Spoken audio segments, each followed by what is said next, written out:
Hi, I'm DJ Sixsmith. You're watching The Sit Down. Julissa Calderon is here with us. Gentefied, new favorite show on Netflix. What's going on? Good to meet you. Very nice to meet you. Yeah. It has been a pretty wild time for you. You've been in DC, you've been all around New York. How do you describe just the last couple of weeks for you? A dream, right? You're like a whirlwind of dreams come put together. It's been really awesome. It's been amazing to like have so many interviews and so many people loving the show and getting the feedback that we've gotten of the show. It's also very tiring, but listen, we're here. We're doing it. We're doing it. It's the last one too, so we're gonna get the best from you. You're gonna get all of the rest of my energy, and then I am done. I like it. So I think this show is really authentic, and I think it speaks to people that haven't been represented a lot in television. But why do you think this show resonates so deeply with people? It's because of what you just said. It's the authenticity in it. You have all of these brown characters in every spectacle of brown. You got light brown, you got caramel, you got dark, you got it all. And I think that it's a true story. It's not just about our color. It's also about like just them being humans and navigating life. We all have love problems. We all have family issues, like, and you see all of it, and you see it in like a raw form. Like, yes, it's a TV show, but sometimes even me watching it, I'm like, it feels like they just put a camera somewhere and they let people just be people and be themselves. And I think that's what it is. You're getting real authenticity from this show. Yeah, it's very human, it's very raw, and then I just think Los Angeles as a backdrop for all this is really fascinating because you have a lot of people who came from Mexico or other parts. LA has changed a ton over the years, and people are still trying to figure it out. So what intrigued you the most about LA given the storyline in the show? Oh my God, well, specifically Boyle Heights, which is where Gentefied took place. We actually shot in Boyle Heights. Oh wow, okay. Even like we shot on set, but on even we shot on locations. We also shot on. Did that sound like show? We also shot on set, and the set was there in Boyle Heights. So I have never even been there. I obviously live in Los Angeles, but I've never crossed and went over to that side of town, to the east side, and it's like because it's like a hood where it's like the locals, right? Like people who are implants don't go there. And so to be in that and to see the culture in it was amazing. One day we got off of set really early, and Ani Gonzalez, who plays Lydia on the show, which is Eric's love interest, she is born and raised in East LA. She's from Boyle Heights. Her dad lives there. She has like, she's always there.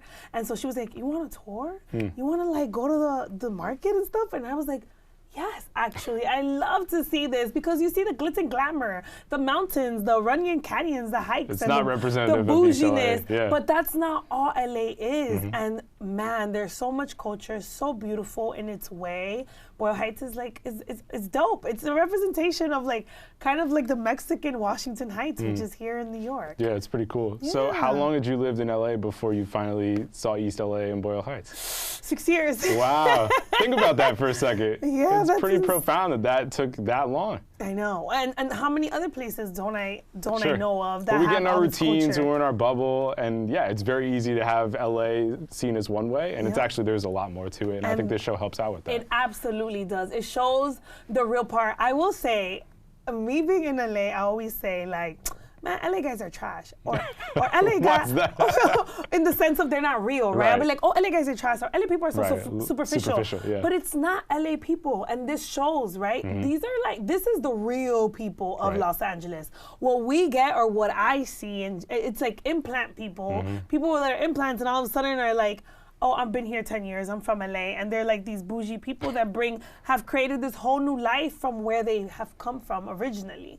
This side shows like something so much sweeter of Los Angeles. Well, that's why I think gentrification is so complicated, because it can help places really boom out and they can bring new people in there, but at the same time it can ruin that authenticity and really affect things. Absolutely. So what was it like for you guys to unpack all that through this show? Oh my God, it's a lot. I think we're still unpacking it, right? I think this is a conversation starter. Yeah, totally. I don't think it's the end all be all. I think there's so much, I still am trying to process it. Even in talking in the interviews, I'm like, well, gentrification is not bad, but it is, and it's not. It's so it's like it's so complex. There's no real like, it's no like it's no black and white. There's so much gray in it. And I understand, I always say this, I understand gentrification. I understand wanting to make a community better and fixing the roads and cleaning it up and raising rent to make money and all of this stuff. But at the end of the day, what bothers me most of gentrification is trying to take the culture out of what was already there. That's fine if you want to go there and live there, but embrace it. Don't ruin the culture that made the place that you now want to live at. So when you got your character, how much of it was, I want to put my stamp on this, and how much of it was like, oh, it's already on the page, I don't have to do as much as I think I need to do here? Oh man, so I actually got a lot of input in that because originally the character was a Mexican girl, what Los Angeles people consider a Blaxican, right? They wanted a black Mexican girl from East LA, and I am not that. I am from the East Coast. I'm Dominican.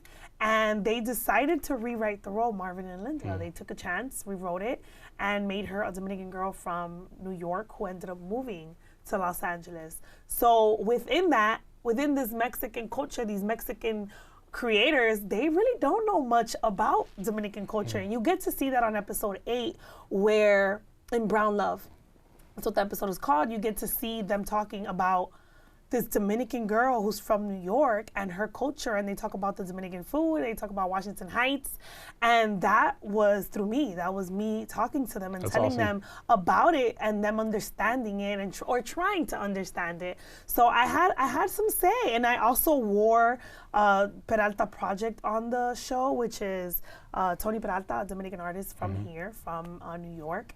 I was able to ask if I was going to be true to my character, I would wear a Dominican artist.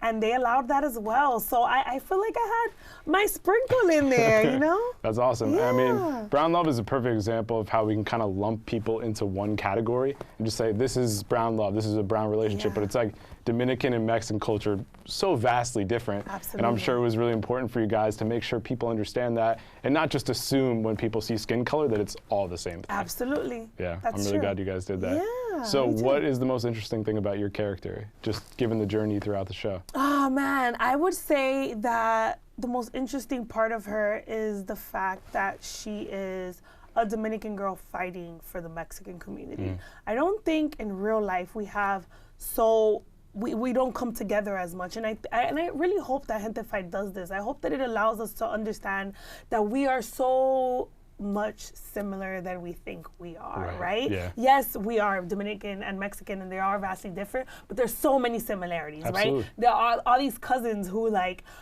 talk crap to each other like we do that too, how their grandparents talk to them. Our grandparents talk to us like that. So there is so much similarity, and so for them to have a Dominican girl, Jessica, fighting for this community and her being an advocate as if she was born and raised there and these are no different than her Dominican people, that's a beautiful thing. That just shows like Latinidad at its finest. Yeah, it's the human connection here. It's also the class warfare issues that are going on because the cousins, it's like you have one cousin who's working in a restaurant, then you have the other cousin who's working with his grandpa. And it's like they're of the same place, but they're totally different in terms of where they're going. Yeah, just like it would be with my brother and my cousins, you know, or people in your family, right? That's what brings us together, and I think people will see that with the show. Yes, Gentefied will definitely be. It's a multi-generational show, right? Your grandmother could sit there and watch it with you and appreciate it and love it exactly how you would. I love that there's so much Spanish in this show. I think that that's one of its kind. We haven't seen a show that really